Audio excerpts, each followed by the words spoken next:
Right, ముగ్గురి ప్రాణాలు తీసిన కొరియన్ డ్రామా.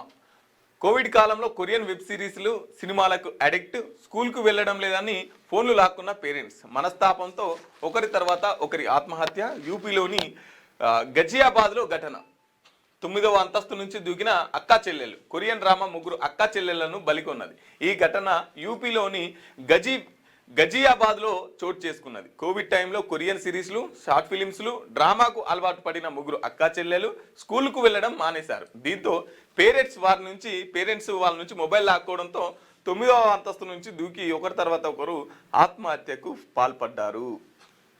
నిజంగా ఈ వెబ్ సిరీస్లు అనేటివి, ఈ టీవీ సీరియల్ అనేటివి ఇంట్లో వాళ్ళు ఏమన్నా అయితే బాధపడతారో లేదో కానీ సీరియళ్ళల్లో ఇబ్బంది వచ్చినా, తర్వాత వెబ్ సిరీస్లో ఇబ్బంది వచ్చినా కూడా సొంత ఆ బాధ మాకే వచ్చినట్టు, ఆ ప్రమాదం మాకే జరుగుతున్నట్టు ఇట్లా ఫీల్ అయిపోతుంటారు. ఇట్లా జనాల్ని ఆకట్టుకుంటట్టు ఆ వెబ్ సిరీస్లు, ఆ సీరియల్స్, ఆ షార్ట్ ఫిలిమ్స్ తీస్తుంటారు. అట్లా చిన్నపిల్లలు అడిక్ట్ అయ్యి, 9వ తరగతి పిల్లలు అడిక్ట్ అయ్యి స్కూల్కి పోమంటే పోకపోతే ఫోన్ గుంజుకున్నారట. మా దగ్గరనే ఫోన్ గుంజుకుంటావు, మమ్మల్ని సినిమా చూడకుండా చేస్తావా అని చెప్పేసి 9వ అంతస్తు నుంచి అక్కా చెల్లెళ్ళు దుంకి చనిపోయినటువంటి పరిస్థితి. చూడండి చిన్నపిల్లలు ఎంత అడిక్ట్ అవుతున్నారు. కాబట్టి ముందుగానే వాళ్ళకు అలవాటు చేయకండి. ఈ కోవిడ్ టైంలో వచ్చి పిల్లలకందరికీ ఫోన్లు అలవాటు అయిపోయినాయి. ఇప్పుడు కూడా కొన్ని స్కూళ్ళు అవే కంటిన్యూషన్ చేస్తున్నాయి.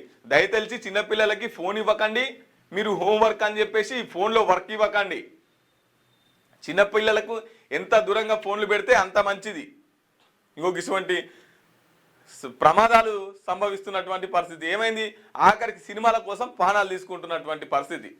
వాళ్ళ మైండ్ అట్లా వాటికి అడిక్ట్ అయిపోయింది. కాబట్టి ఫోన్లో కొంచెం జాగ్రత్త పెట్టుకొని ఇయ్యకురి.